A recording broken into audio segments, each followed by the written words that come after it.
தமிழக முற்போக்கு மக்கள் கட்சி சார்பாக மக்கள் வாழ்வுரிமை ஆர்ப்பாட்டம். சென்னை எழும்பூர் ராஜரத்னம் அரங்கம் அருகே தமிழக முற்போக்கு மக்கள் கட்சி சார்பாக மக்கள் வாழ்வுரிமை ஆர்ப்பாட்டம் தமிழக முற்போக்கு மக்கள் கட்சி தலைவர் க. சக்திவேல் தலைமையில் நடைபெற்றது. நடைபெற்ற இந்த ஆர்ப்பாட்டத்தில் அக்கட்சி நிர்வாகிகள், உறுப்பினர்கள் மற்றும் பல தலைவர்கள் கலந்து கொண்டனர். தமிழக முற்போக்கு மக்கள் கட்சியின் சார்பாக மக்கள் வாழ்வுரிமை ஆர்ப்பாட்டம் இன்றைக்கு சென்னை ராஜரத்னம் அரங்கத்திற்கு வெளியே நடைபெற்றது.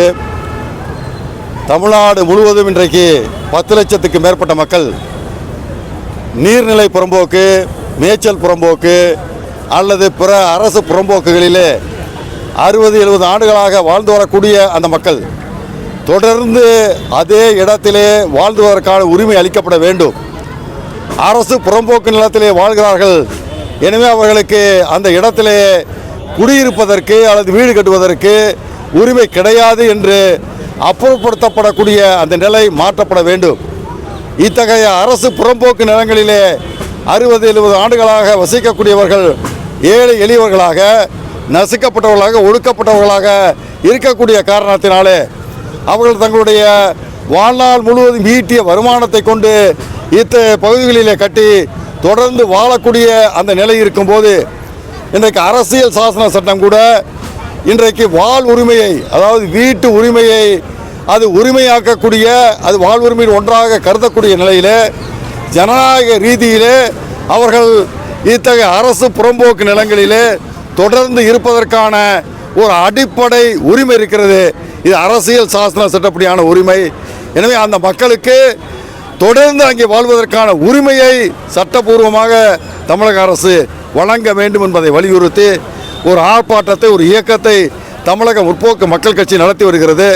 அதனுடைய ஒரு தொடர்ச்சியாகத்தான் இன்றைக்கு இந்த சென்னையிலே நடைபெற்ற இந்த ஆர்ப்பாட்டம் நடைபெற்றது.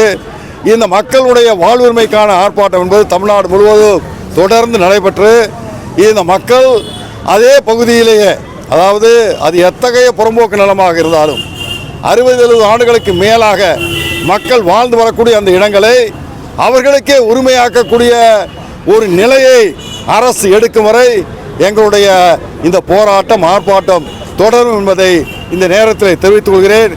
இந்த வருகின்ற 2026 சட்டசபை தேர்தலிலும் எங்களுடைய தமிழக முற்போக்கு மக்கள் கட்சியினுடைய முதன்மையாக கோரிக்கையாக மக்களுடைய வாழ்வு உரிமையை அடிப்படையாக கொண்ட இத்தகைய கோரிக்கைகளை முன்வைத்து இந்த தேர்தலில் நாங்கள் செயல்படுவோம் என்பதை தெரிவித்துக் கொள்கிறேன். பல கட்ட போராட்டம் என்ன பண்ணியிருக்கீங்க, அரசு எந்த ஒரு நடவடிக்கை எடுத்தது? நீ குறிப்பிட்டது போல தொடர்ந்து ஓராண்டு காலத்திற்கு மேலாக பல்வேறு வகையான போராட்டங்களை இதே அடிப்படையிலே தமிழக முற்போக்கு கட்சி நடத்தி வருகிறது. எங்களுடைய எந்த விதமான போராட்டத்திற்கும் தமிழக அரசு இதுவரை செவிபாய்க்கவில்லை. தமிழக வருவாய்த்துறை அமைச்சரிடம் நேரடியாக மனு அளித்திருக்கிறோம். தமிழக முதல்வரிடம் நானே நேரடியாக மனு அளித்திருக்கிறேன். அவர்கள் உடனடியாக இதை கவனிப்பதாக சொன்னார்கள்.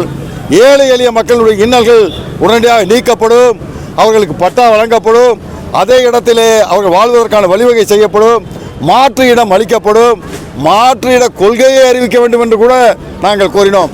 இவை எவற்றிற்கும் தமிழக அரசு செவிசாய்க்கவில்லை. நாங்கள் பட்டா வழங்குகிறோம் என்று சொல்கிறார்கள், மக்களுக்கு மாற்று இடம் வழங்குகிறோம் என்று சொல்கிறார்கள்.